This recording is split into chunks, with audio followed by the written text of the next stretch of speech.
time you walk into the room, got me feeling crazy, like my heart boom boom. Any other boy would stare, but me I look away, cause you're making me scared. Trying not to breathe, 1, 2, 3. Assalamualaikum warahmatullahi wabarakatuh. Perkenalkan, saya Wirda Wiranti dengan NIM A1C223068 dari kelas C angkatan 2023. Prodi S1 Keperawatan, Fakultas Keperawatan dan Kebidanan. Di sini saya akan membahas wawasan Nusantara sebagai geopolitik Indonesia. Apa sih wawasan Nusantara sebagai geopolitik Indonesia?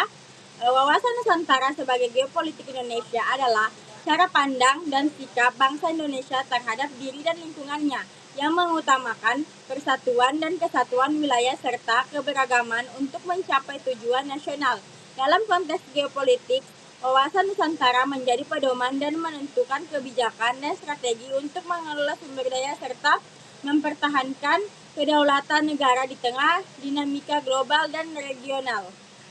Kedudukan wawasan Nusantara diartikan juga sebagai yang pertama, falsafah pandangan hidup bangsa Indonesia. Yang kedua, strategi atau dasar untuk menghadapi tantangan nasional maupun internasional. Yang ketiga, pedoman praktis atau acuan dalam pengambilan keputusan di berbagai bidang. Kedudukan ini memastikan bahwa Indonesia tetap kokoh sebagai negara kesatuan yang berdaulat, adil, dan makmur. Selanjutnya yaitu konsep wawasan Nusantara. Yang pertama, aspek historis, yaitu pengalaman penjajahan selama ratusan tahun bangsa Indonesia mengalami penjajahan yang mengakibatkan penderitaan dan perpecahan. Hal ini menanamkan kesadaran pentingnya persatuan dan kesatuan bangsa. Yang kedua, aspek geografis, yaitu letak strategis. Indonesia terletak di antara dua benua, Asia dan Australia, serta dua samudra, Hindia dan Pasifik. Posisi ini memberikan keunggulan strategis tetapi juga menimbulkan ancaman dari negara lain.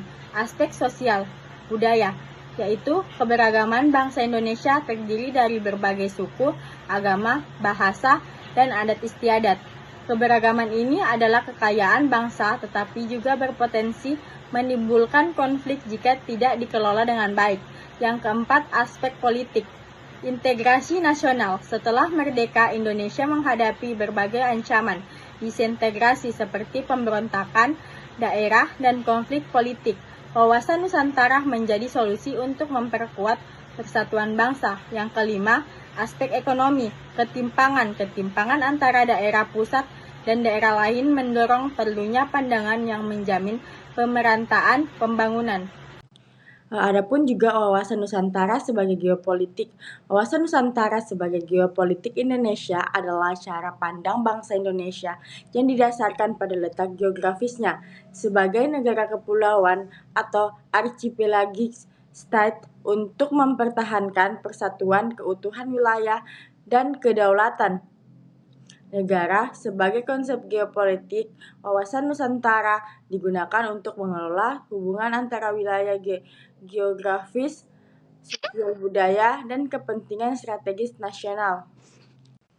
Selanjutnya yaitu otonomi daerah di Indonesia.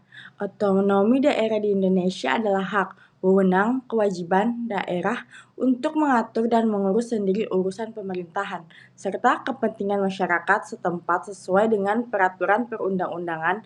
Dengan konsep ini dilaksanakan untuk memberikan desentralisasi kekuatan dari pemerintahan pusat kepada pemerintah daerah, sehingga pembangunan lebih merata dan sesuai dengan kebutuhan lokal. Sekian penjelasan dari saya tentang wawasan Nusantara sebagai geopolitik Indonesia. Assalamualaikum warahmatullahi wabarakatuh.